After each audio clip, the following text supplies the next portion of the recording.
Selamat pagi pemirsa, apa kabar Anda pada pagi hari ini? Senang sekali saya Ibnu Fadil dapat menemani Anda di Berita Kaltim hari ini. Sejumlah informasi penting telah kami siapkan untuk Anda dan berikut di antaranya.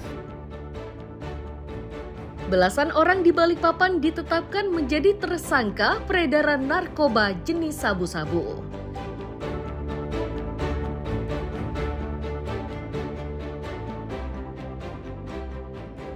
Penimbunan lahan untuk pembangunan rumah sakit Korpri Kaltim dihentikan oleh petugas gabungan di Samarinda.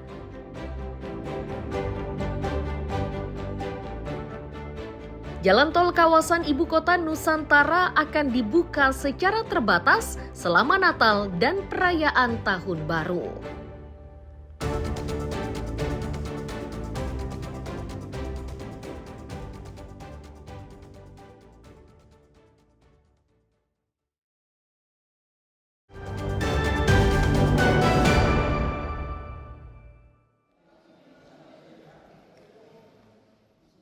Belasan tersangka yang digiring polisi ini merupakan jaringan pengedar narkoba di wilayah Balikpapan.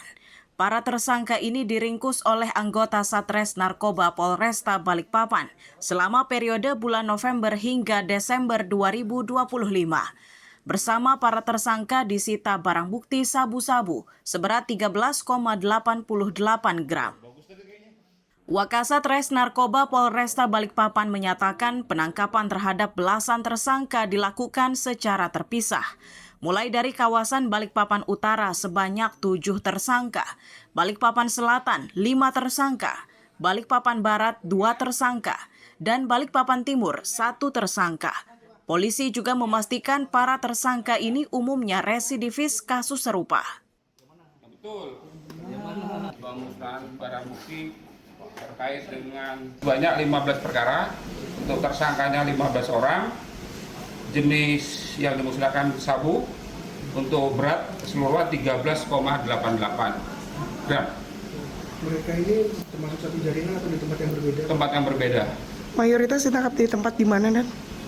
Dari kejadian lokasi, untuk wilayah utara sebanyak 7 perkara, selatan 5 perkara, barat 2 perkara, timur 1 perkara. Yang mendominasi 6,39 gram. Atas inisial? Inisial A. Seluruh barang bukti dimusnahkan dengan cara dilarutkan ke dalam air dan dibuang di kloset.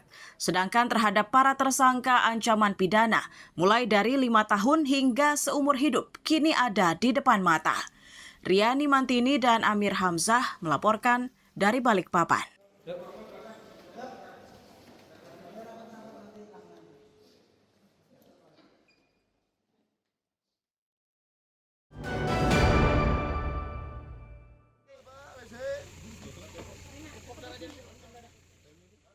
Evakuasi terhadap jasad laki-laki dari dalam rumah kontrakan di Jalan Damanhuri, Gang Perintis Sungai Pinang, Samarinda dilakukan oleh polisi dan relawan Inavis Kamis siang.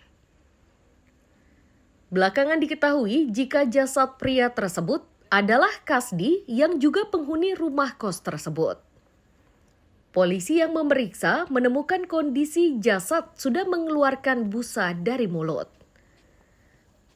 Pada tubuh korban juga ditemukan sejumlah lebam yang belum bisa dipastikan penyebabnya.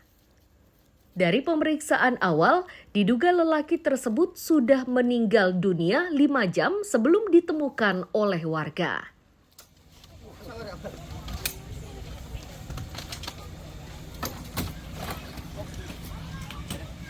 Ditemukan mayat sudah mengeluarkan busa, kemudian terdapat lebam mayat dan sudah mengalami kaku mayat. Jadi berdasarkan dugaan sementara, diduga mayat telah meninggal lebih dari 5 jam dari waktu evakuasi. Dan juga berdasarkan hasil otopsi awal, itu tidak ditemukan adanya tanda-tanda kekerasan. Jadi kemungkinan untuk sementara masih penyebab kematian masih belum bisa disampaikan, tapi yang bisa disampaikan masih tidak ditemukan tidak adanya tanda-tanda kekerasan. Salah seorang rekan mendiang menyatakan Tujuannya datang ke rumah kontrakan ini yakni untuk meminta rokok. Hanya saja saat tiba di rumah tersebut, ia pun menjadi bingung lantaran rekannya tersebut sudah dalam kondisi tidak bernyawa. Terbuka. Oh, terbuka pintunya. Nah, terus Mereka sih langsung kayak itu. sudah posisi tertidur. Iya, Mulutnya ada busa atau bisa apa? juga. Berbusa. Bisa. Tadi malam ada sempat komunikasi Nggak kan? tahu kok. Nggak tahu. Tahu. Kalau Om tinggal di mana nih? Om tinggal Sambutan. Sambutan. Datang sini Datang sini mencari rokok benar mencari rokok. Ah. Oh, ini kawan kah? Kawal. Kawal. Untuk memastikan penyebab pasti kematiannya, jasad korban dievakuasi ke rumah sakit untuk divisum. Iswanto dan Amir Hamzah melaporkan dari Samarinda.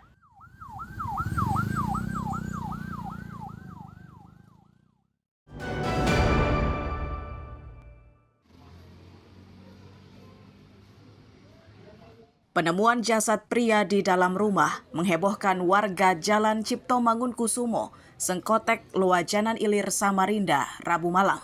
Informasi awal yang diterima polisi, pria bernama Fajri itu ditemukan tidak bernyawa dengan posisi tergantung.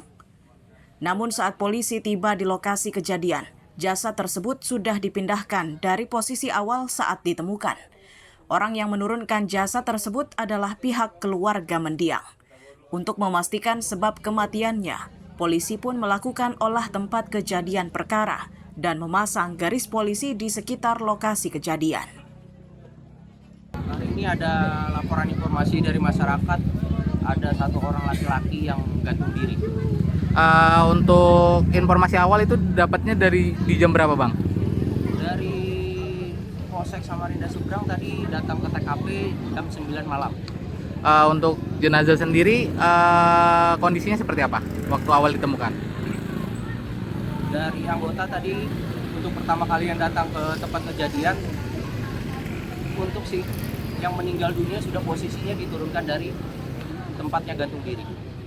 Untuk sekarang, untuk pemeriksaan awal dari tim Inavis tadi, apakah ditemukan tanda-tanda kekerasan atau gimana, Bang? Untuk sementara kami masih proses untuk penyelidikan apakah ada tanda-tanda kekerasan ataukah karena memang benar gantung diri. Masih kami bawa ke rumah sakit AWS untuk divisum awal.